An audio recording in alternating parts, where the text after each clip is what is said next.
Buongiorno, professoressa. Ginevra De Paulis, la mia studentessa preferita. Abbiamo tutti grandi aspettative su di te. Lo sai, vero? Lo so, professoressa. La cosa ti preoccupa? Ti turba? Ti angoscia?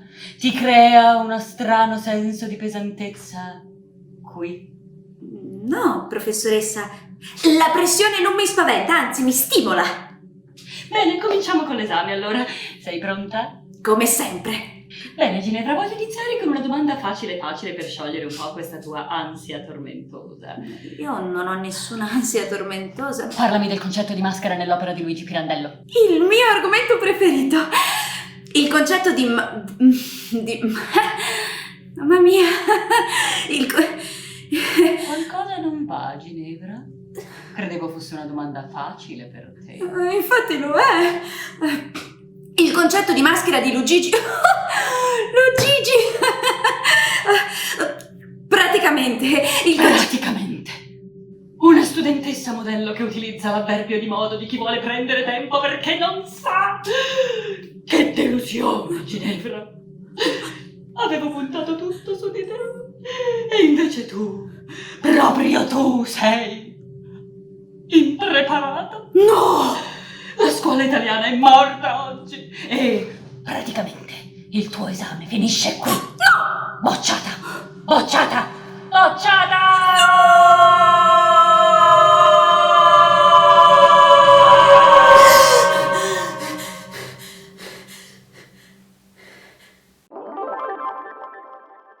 Ginevra, sei pronta?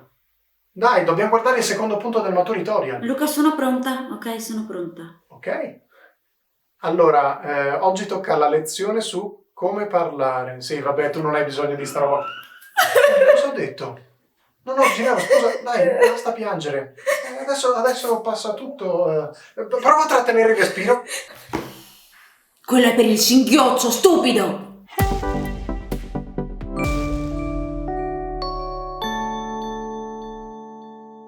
Sono Tamara, comando vocale.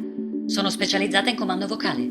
Sono la voce registrata di molte app, servizio clienti preimpostato, browser, sveglie per telefonino, guida multimediale all'installazione di dispositivi. 45 milioni di persone hanno la mia voce in tasca. Vi chiederete, come si diventa il più importante comando vocale al mondo? Impegno, studio, dedizione, dieta a base di ferro, ma soprattutto bisogna parlare bene. Aggiornamento in corso. Parlare bene è importante e oggi, ragazzi, ve lo insegnerò. Luca, è identica alla Stracchiazoppi. Dici? A me non sembra. Buongiorno ragazzi! Inizio trasferimento consigli molto utili per parlare bene all'esame di maturità. Primo consiglio molto utile. Parlate con calma, scandendo bene le parole e facendo attenzione alla pronuncia. Ripetete questa semplice frase di uso comune. Un eone rappresenta il tempo trascorso durante la formazione delle rocce che costituiscono l'eonotema corrispondente. Un eone rappresenta il tempo trascorso durante la formazione delle rocce che costituiscono l'eonotema corrispondente. Un eone era...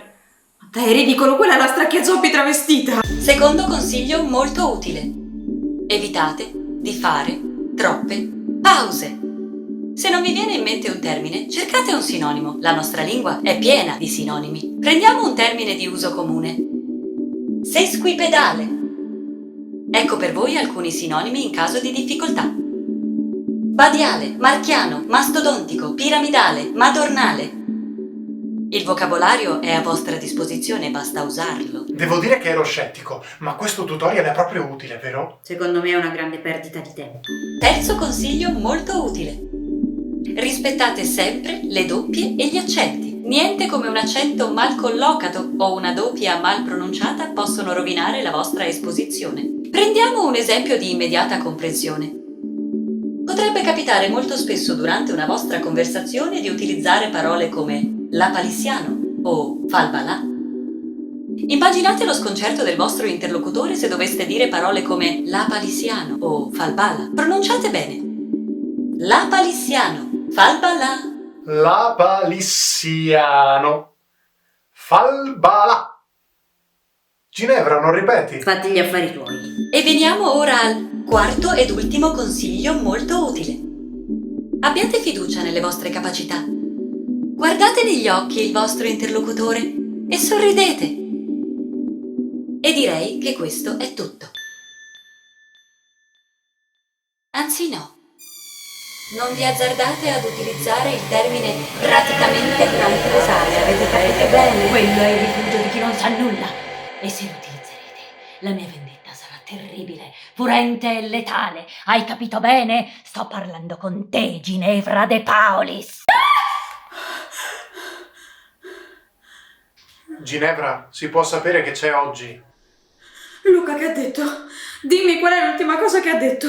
Ci ha dato alcuni scioglilingua con cui esercitare la pronuncia. E non si è improvvisamente trasformata nella stracchiazoppi, vero? Direi di no. Ginevra, davvero, che succede? Luca, ho fatto un sogno orribile stanotte. Posso raccontartelo? Ma certo. È questione di pochi minuti. E alla fine mi diceva bocciata! E poi mi sono svegliata. Ginevra, era solo un sogno. E se nel momento dell'esame vado in palla e sbaglio tutto? Ginevra, ascoltami. Ti conosco da 5 anni e in questi 5 anni ti ho sentita parlare di qualsiasi argomento e sempre perfettamente. Non vedo perché all'esame dovrebbe andare diversamente. Anche se ti scappa un praticamente, niente può cancellare 5 anni come i tuoi. Quindi devi solo accendere il computer e essere Ginevra. Basta. Lo credi davvero? A non credere in te stessa fai un errore, come dire, sesquipedale. Vedo che questo tutorial ti ha fatto bene. Così sembrerebbe. Mi ripeti lo scioglilingua di Tamara che non ero attenta? Ah, questa me la devo segnare. Comunque, tigre contro 3 leopardi. Tigre contro 3 leopardi. Esatto. E va ripetuto 5 o 6 volte senza sbagliare.